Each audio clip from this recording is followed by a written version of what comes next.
Excellent. All right. Up next, we have the Indiana Hoosiers.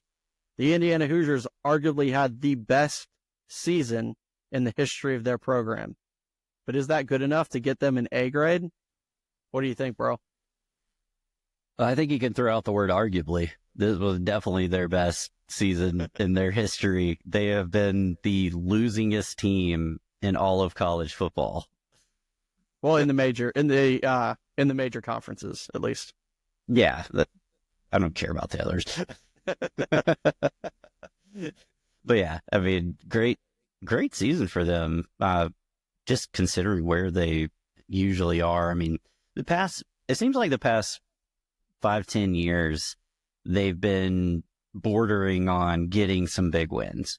You know, when they had Michael Penix, they had some good wins. Their offense has always kind of shown sparks of being kind of dangerous.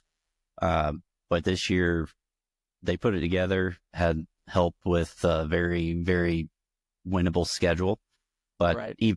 Even though they had an easier schedule, they still took care of business. I mean, they won at Michigan in Ann Arbor against the defending national champs.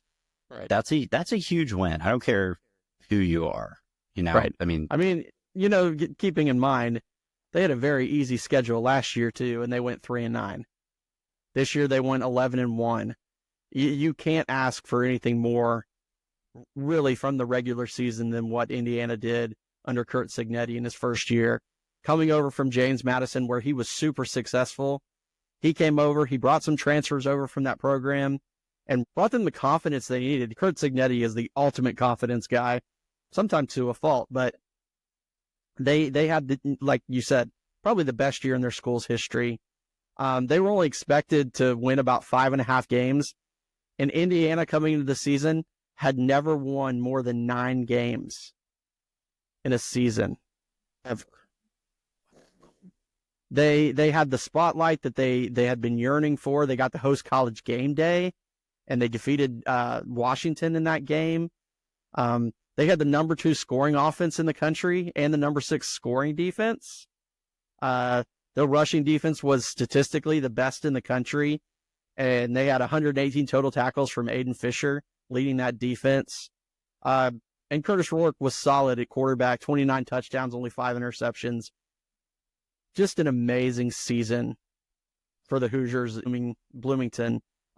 They finished number 10 in the country. You know, they ran into Notre Dame, who was just too strong and had too much depth that they didn't have. But what a great year for Indiana. You can't say much more. Now, I look at that, all of that. I mean, you can't give them an A+. They didn't win the national championship, but everything else considered, I gave them a solid A.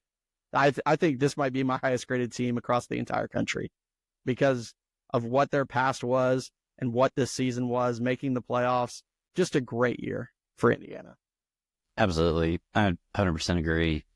Great season for Indiana. I mean, if you're an Indiana Hoosier football fan, God bless you. You had the best year ever. And who knows? Maybe they can keep going with it in this new age of NIL and transfer portal. They definitely have some personality with their coach, Curt Cignetti. He is definitely a confident person. Yeah. Although it was really, really funny before the Notre Dame game. He said they beat the shit out of, ranked teams or something like that, and then proceeded to lose, even though they hadn't beat a ranked team. So that was really funny. But regardless, Rourke was really, really solid this year. And even when he was injured, he still came in and played really well. So all around good year. I gave him an A-. Just, they did get beat by Ohio State, which, I mean, that's not really like a huge thing to hang your hat. And they lost to Notre Dame, so they lost to the national championship. For the national championship. So yeah, so good for them. Their finish grade. So since they made the playoff, they got a B+. So we average all that out. and the official grade for the Indiana Hoosiers in 2024 from the Nitro Show is a A-.